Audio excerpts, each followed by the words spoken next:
poor families, but never to war. Thank you. I understand that the goal of this hearing is to find ways to stabilize the debt. But fiscal responsibility means nothing if it only applies to children, to workers, to poor families, but never to war and tax cuts for the wealthy and the well-connected. Republicans are talking about hard fiscal choices that our country must make while the Trump administration wages war of choice, burning through billions of dollars every single day, and now is asking Congress for more billions. Let's be honest with the American people. When it comes to war, there's always money. There's always money for weapons. There's always money for military contractors. But when children need food, when families need health care, or when a veteran comes home needing support suddenly, we are told there is not enough. We are told that we do not have enough resources to invest in better schools with more teachers or safer communities or more housing. This is a conservative estimate, but so far we've spent over $40 billion and counting that we have spent on the war in Iran. We could have instead built over 91,000 units of affordable housing, fed over 3 million families on SNAP, and provided free pre-K for almost 2 million kids for a full year.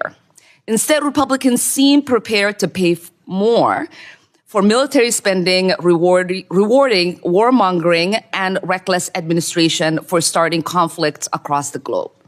But this is not just about one supplemental request. Congress has already passed an $840 billion Pentagon budget. Republicans then added another $156 billion through reconciliation. Now, Hexat's Pentagon wants over $200 billion on top of that supplement. And Trump himself wants the Department of so-called war's budget to increase by $600 billion this year. We are racing towards an almost $2 trillion military budget if you count for the emergency spending, because emergency spending is never temporary for the Pentagon. The audacity to tell the American families to accept austerity as we race towards record-breaking military spending is outrageous and insulting. And many of the same people demanding deficit reduction refuse to apply that standard to the military. Pentagon spending has to be on the table, especially for a Pentagon that has failed audits after audit every single year, billions of dollars unaccounted for. Working families are tired of being told their government can afford to bomb another country, but cannot afford to feed its children.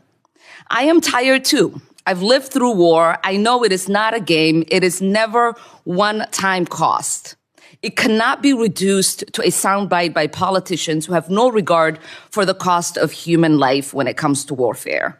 War is not paid for a dollar alone. It is paid in the lives of young Americans who we send to fight this war. It is paid for by the women and children that are killed in their homes or in their schools. It is paid for in displacement, in trauma, in generations of people who will never recover. So if we are going to talk about hard choices, let's talk about the hardest one, which is this institution's addiction to endless wars. And it is refusal to subject the Pentagon to the same scrutiny it demands of everything else. I have one question for the panel. Maybe we can go down the list. Do you all think it is time to put the Pentagon spending on the table if we are thinking about stabilizing debt in this country? Yes. I don't think we should make national security decisions based on the budget, but I think we should recognize the budget. I think the Defense Department should absolutely be on the table. I think there's savings to be had, and if we spend more, I think we need to offset those costs. Defense is part of the budget. It should be in the budget, and then you all should decide how to proceed. Thank you. As noted, obviously we don't want to make national security decisions based on the budget, but it is an element of spending, and all parts of spending and revenue should be part of the conversation and part of the budgeting process. Well, I appreciate you all. I don't think there is a national security concern when we are constantly starting a war. And spending the lives of our precious children and the dollars that taxpayers pay for that could be going to creating a better future for every American here in the United States. Thank you, and I yield back. Thank you to Representative Omar. Now I'd like to recognize Mr. Huizenga, who is waived on, not a member of Budget Committee, but very glad he's here. He's been an absolute leader in these fiscal issues, the prime sponsor of one of the bills that the bill that we're talking about here, one of the prime sponsors of the bill we're talking about here, as well as an advocate for the Fiscal Commission. So we appreciate you being here. I'll recognize you for 5 minutes. Well, I appreciate my friend from Pennsylvania and Chairman Arrington allowing me to join today. This is near and dear to my heart, and it's good to see many of you again. I know it's also near and dear to your hearts as we go through this. I'll just note, and I know she left, our colleague from Minnesota was talking about defense spending. And the argument was domestic spending is getting squeezed out by defense spending. Well, defense spending is getting squeezed out. It's true. Domestic spending is getting squeezed out. That is also true. But what is squeezing that spending out is not one or the other. It's interest on the debt. And interest on the debt is now larger than our defense spending, and it's larger than our domestic spending. So when we have this discussion, we have to understand that this is not an either or. This is all of the system that we deal with. And by the way, we vote on a fairly small portion of all of our federal spending, is getting squeezed out because of past decisions and the interest that we have on that. And I know Mr. Arrington in particular, when he started the what's now become the Bipartisan Fiscal Forum, we were called ourselves the 30 by 30 at the time. It was 30 Republicans, 30 Democrats, and we couldn't come up with anything more creative. We weren't that any more creative than 30 by 30. It's been great to see a number of folks that have come together. The resolution, HRES 981, calling for this 3% is something that my name may be on it, as is Scott Peters, but we have our entire BFF steering committee on it and others, and appreciate the witnesses here today. And I'll just note that today in The Hill, an op-ed written by myself and Mr. Peters has been published regarding this. So, Ms. McGinnis, I want to start with you. You noted the wide public-private sector policy consensus on this 3%. Seems right, left, and center have kind of come to some of these conclusions that we need to deal with this. How can Congress use this topic to reconfigure the debate around debt crisis? If you think about this hearing today, there really hasn't been very much disagreement about needing a target and this target as making sense. Where the disagreement has been, it's when members have started talking about this policy or this priority or this value. And that's the discussion we should have. Hopefully we can even tone it down and acknowledge that it's okay to have different opinions in all of these things.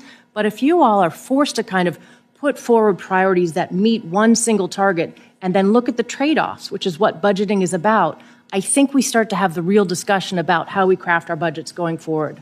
I do think it would be really effective if we were required to put forth how to achieve that, looking at all those different priorities and values. Appreciate that. Mr. Burks, near the end of your testimony, you discussed the risk our debt crisis poses to interest rates and the economy. I talked a little bit about that federal spending equation. What signal would passing a 3% resolution give to the markets, or more importantly, to Americans saving for retirement and seeking affordability? Yeah, I think it's a very important signal that Congress recognizes the problem and is moving towards building the political consensus necessary to actually address it. There's always a challenge in the markets that they're forward-looking. And as has been noted repeatedly, there are limits to what any one Congress can do to bind a future Congress. But if the Congress adopts a fiscal plan that recognizes that long-term we need to consolidate, that is a positive signal that should lower interest rates and improve affordability. All right, Mr. Couchman, less than a minute here. Your testimony makes the case that 3% target only matters if Congress builds a process around it. And you talk about your own grassroots movement with your organization. I'm afraid that we still have colleagues that aren't quite convinced that we need to even start a process like that. But how can grassroots, our constituents back home, use this fiscal target policy goal to get members of Congress more engaged? That is a great question. Part of it is that the American people are seeing the effects of Washington's dysfunction right now through inflation, higher interest rates. I mean, we've got colleagues that are talking to people at the doors all the time, calling people, doing events, and we're hearing directly from people all throughout the country. We have a great state chapter in Michigan. And so I've heard from them. I'm sure you have. Which is great. I was just up in Lansing a few weeks ago. Talking about bringing these things to the states as well. And that's an important part of this conversation, is that a lot of state legislatures could benefit from some of the things that we've been talking about as well. And so as some of those state legislators become members of Congress, then they can bring those lessons. Kansas is learning right now the benefits of preventing government shutdowns. They just adopted it last year.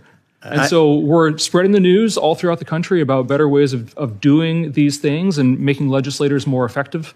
And yeah, it's a grassroots movement, and it's a real pleasure and honor to be part of. And I know I'm eating into the generosity of the chairman here as a guest to the committee, but I was one of those state legislators that had to live under a constitutional requirement for a state balanced budget every year. And there is nothing harder than a reverse appropriation vote to take, because you've overshot and then you now have to reel it back in. While I was one of the original co-founders of the Balanced Budget Amendment Caucus here when I got here in 2010, that's clearly a bridge that's too far for us right now. I just hope and pray that we're able to take a smaller step like this. And I deeply appreciate the opportunity to be with you today, and I yield back.